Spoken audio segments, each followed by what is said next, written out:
sifat urutan bilangan real ya. Sifat urutan bilangan real ini sudah kita bahas di pertemuan 2 kemarin.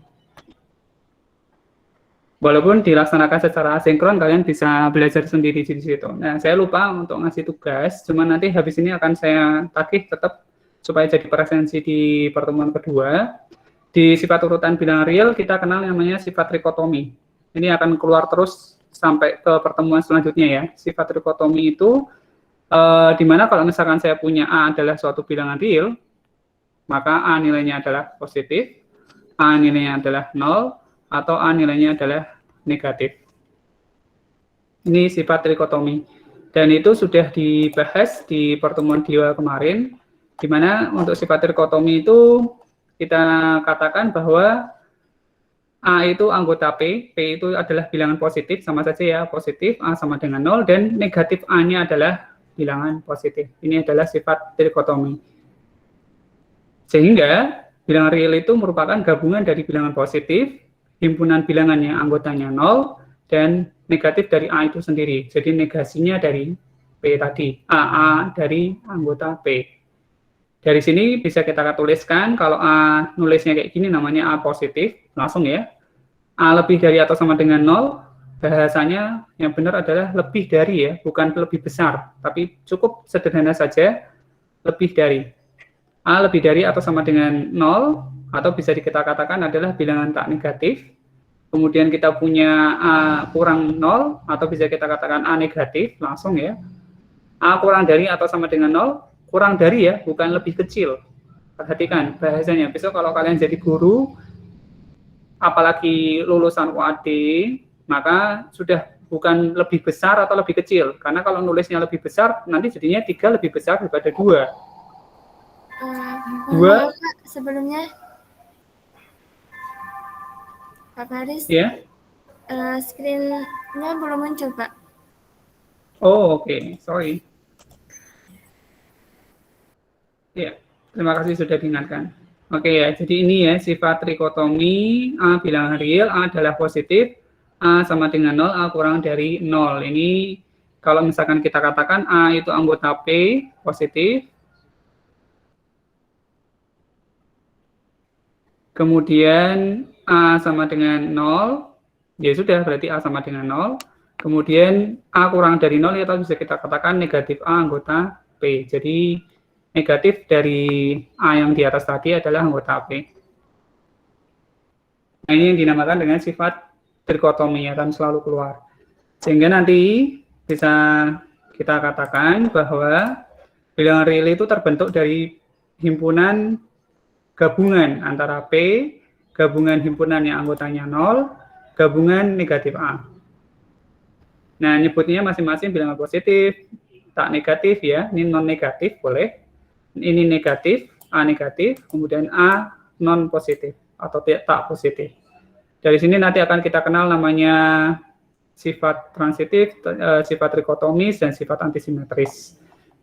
Itu sudah buktikan sendiri kemarin di pertemuan kedua, demikian juga density-nya, density dari bilangan real. Jadi misalkan saya punya 2 bilangan real, maka selalu kita bisa cari setengah dari jumlahan 2 bilangan real tersebut.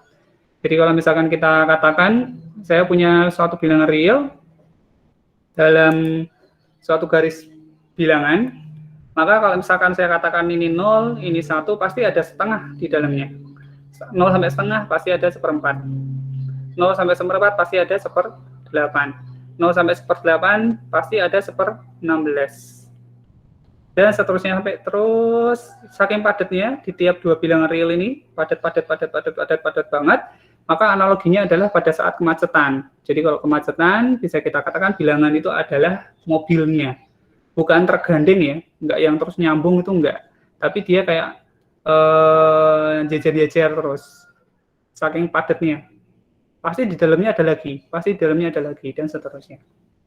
Jadi ini namanya density of real number atau kepadatan bilangan real.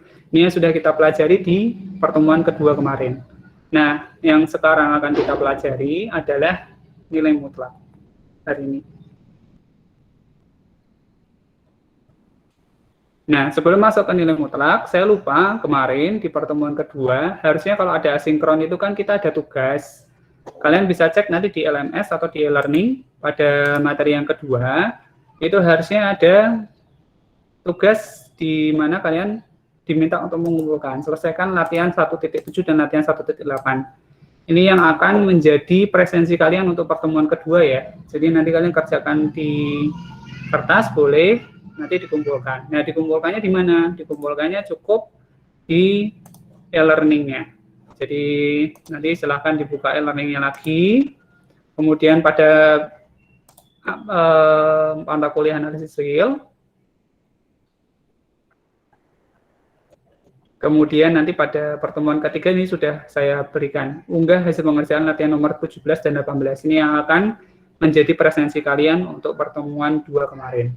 Nah, untuk yang pertemuan ketiga ini kita laksanakan secara sinkron, maka teman-teman boleh buka nilai mutlak dan metrik pada bilangan real. Silahkan dibuka di pertemuan ketiga. Di sini sudah dijelaskan secara rinci definisi dari nilai mutlak sendiri. Sebenarnya nilai mutlak ini sudah banyak aplikasinya pada kalkulus. Cuman di sini kita akan buktikan bahwa nilai mutlak itu pengembangannya sangat luar biasa dan akan sangat berpengaruh pada pembuktian-pembuktian pada teorema-teorema selanjutnya. Jadi ini sangat penting materinya, sehingga nanti kami harapkan teman-teman semua bisa paham dan bisa mengaplikasikan penyelesaian dari soal-soal yang berkaitan dengan nilai mutlak. Oke, saya awali dari definisi. Dari matematika itu selalu diawali dengan definisi ya. Jadi kalau saya punya bilangan A, di mana A itu adalah anggota bilangan real, maka nilai mutlak dari A biasanya dinotasikan dalam bentuk garis lurus, bentuknya yang berhimpit gini. Nah, definisinya, dia akan A jika dia positif. Dia akan 0 jika A-nya 0, dan dia akan menjadi negatif A jika dia negatif. Contoh, misalkan saya punya nilai mutlak dari suatu bilangan. Saya katakan ini nilainya 15. Maka 15 nilai mutlak dari 15 nilainya adalah 15. Kenapa? Karena 15 adalah positif. Demikian juga nilai mutlak dari 0, pasti hasilnya juga 0. Kenapa? Karena 0 ya 0. Kemudian saya punya negatif 17. Itu saya nilai mutlakan, makanya nilainya adalah 17. Kenapa? Karena nilai A yang ada di dalamnya, A-nya di sini, adalah negatif. Negatif 17 itu kurang dari 0. Jadi A, makanya di sini dia negatif A hasilnya. Sesuai dengan definisi. Jadi pada intinya ketika kita bicara bilangan mutlak, maka nilainya selalu positif. Baik itu bilangan positif itu sendiri, baik itu bilangan 0, maupun dia adalah bilangan negatif. Ini yang sudah kita ketahui bersama ketika kita belajar di kalkulus. Sampai sini ada yang ditanyakan?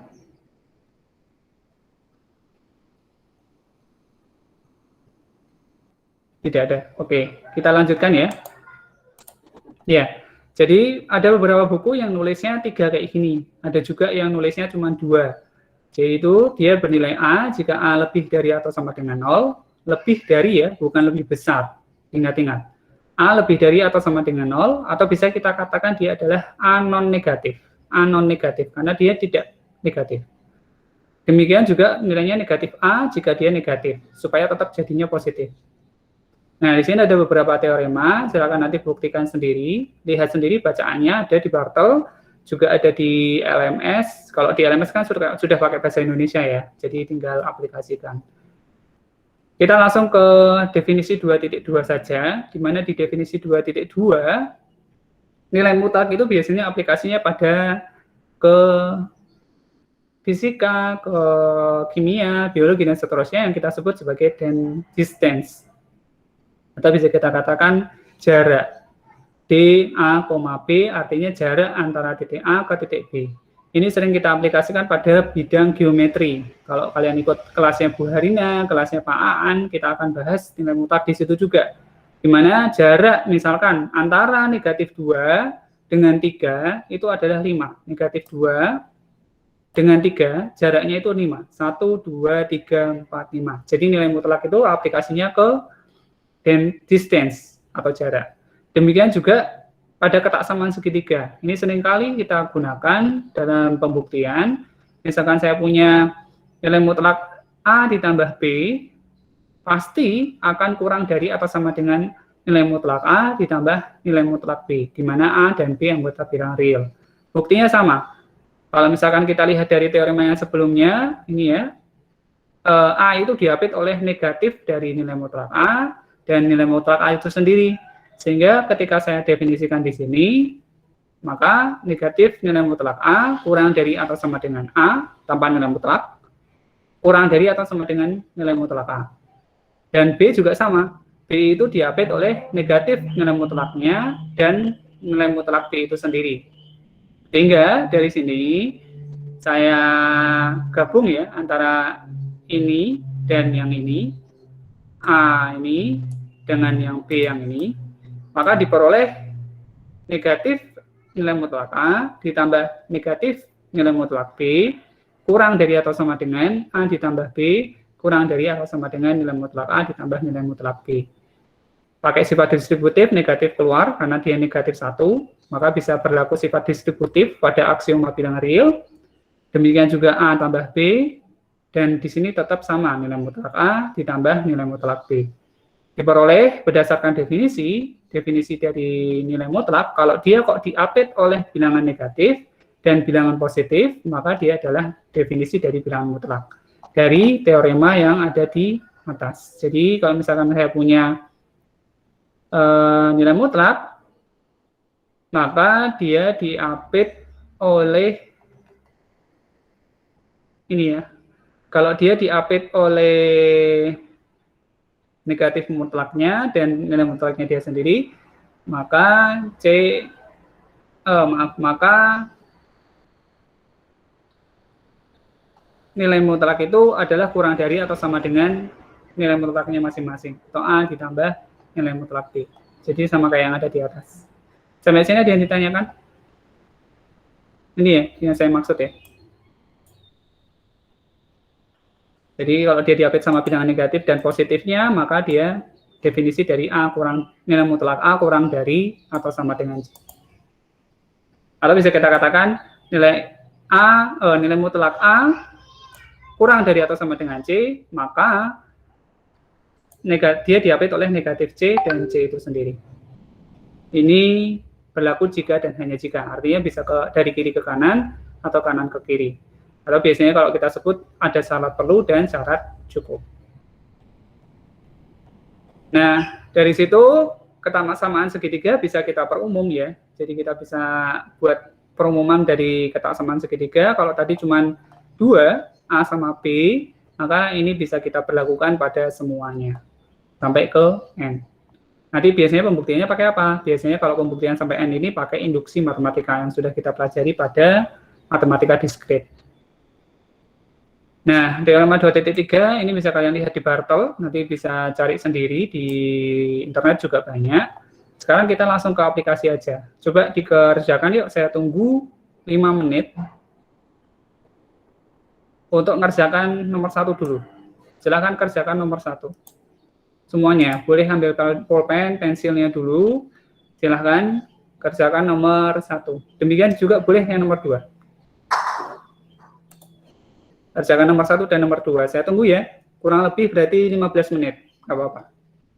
Silakan.